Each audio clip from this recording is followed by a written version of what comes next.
We have one guest. Lynn Smith is with Debbie Kaufman. She's a student at the College of Worcester doing an internship of History of Colorado, so her timing today is perfect.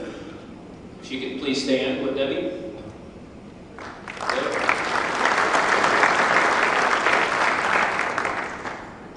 Two potential new members today. Rusty Wilkins is with Don Schloop.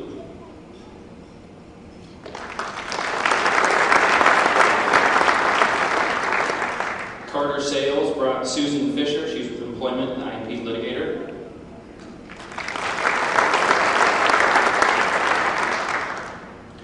We have 4 visiting Rotarians. The first is Bob Rod.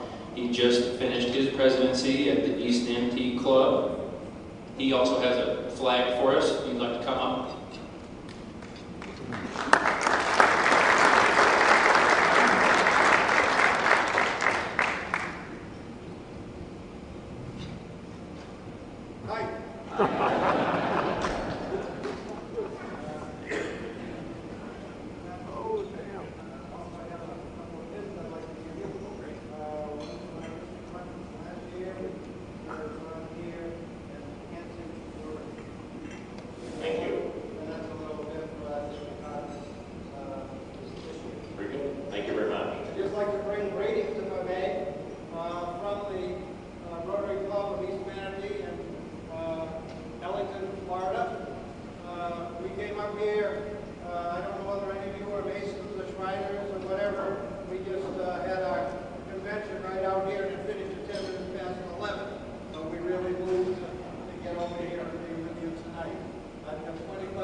The president of the Steamboat Club, Jerry Sack, is also here today.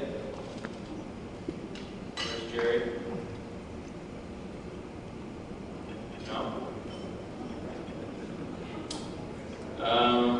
John Willis from Shawnee, Kansas Club. He's a new member of that club. He's a state partner. Wildcat, Jayhawk, either? You can stay anyway. Mark Niedermeyer from the Anchorage East Rotary Club. He is new to Denver, though. Shopping for a new home club, so gentlemen over there, please twist appropriately.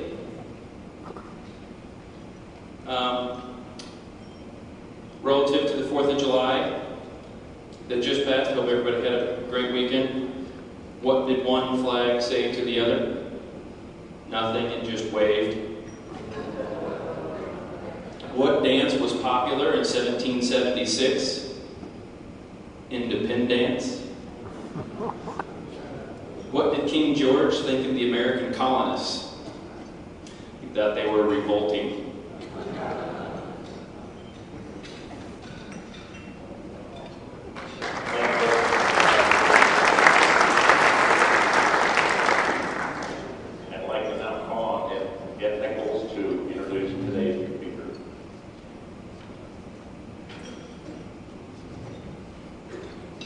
Thank you, President Seth, and it's my pleasure to introduce today's speaker, who is a 4th-generation Coloradan, Bill Convery. Bill is serving at History Colorado as the state historian, as well as the director of exhibits and interpretations, and is a very valuable member of the club. And let me tell you why.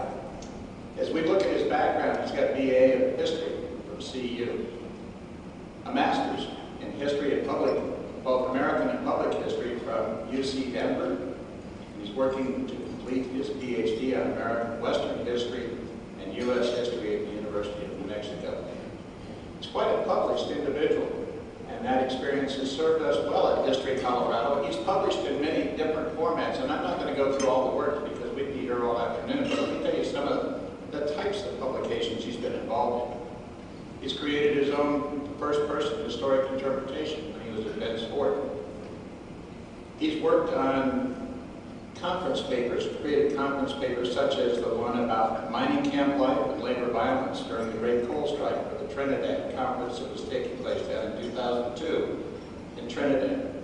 He's been a producer for television programs on KCNC and Cable Channel 8 in Denver, Colorado Getaways, and Historic Moments.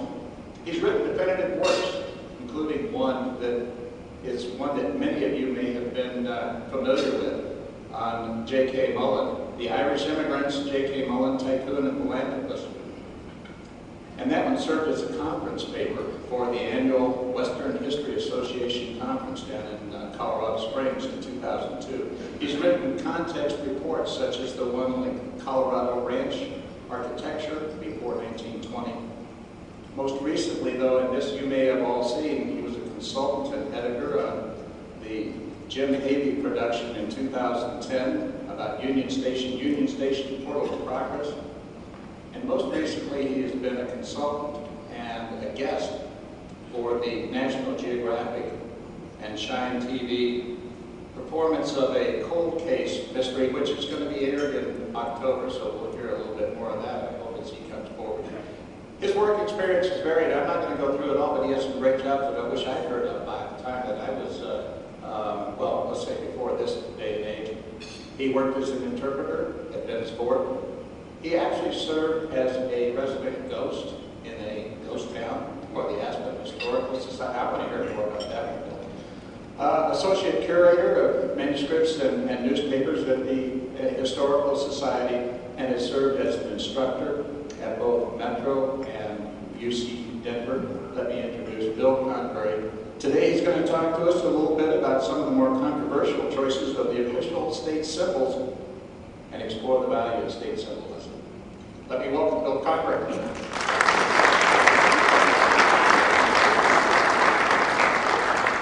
Thank you, Ed. Thank you, Seth, for inviting me to speak with you today.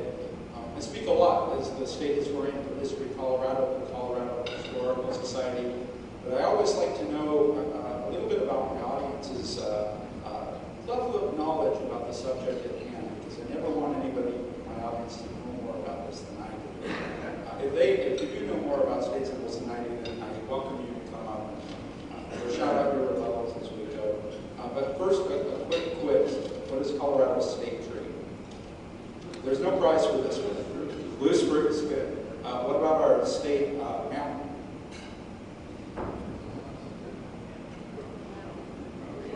Bighorn sheep. All right, great. State blossom. Blossom. Stegosaurus. Yes, shout them out. How about state rock?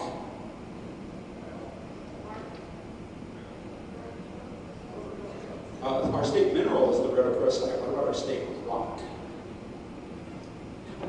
Colorado Eagle marble. State bird? Bunting, great, good, good. State song? Pick one of two. Rocky Mountain High, everyone knows that one. You know the other one, the older state song? Where the Columbines Grow, which is the only state song, by the way, that does not mention the state that it's about. All right, well, I give you an A minus, I think, on that. That's a good start. Thank you very much. And here are some of the symbols that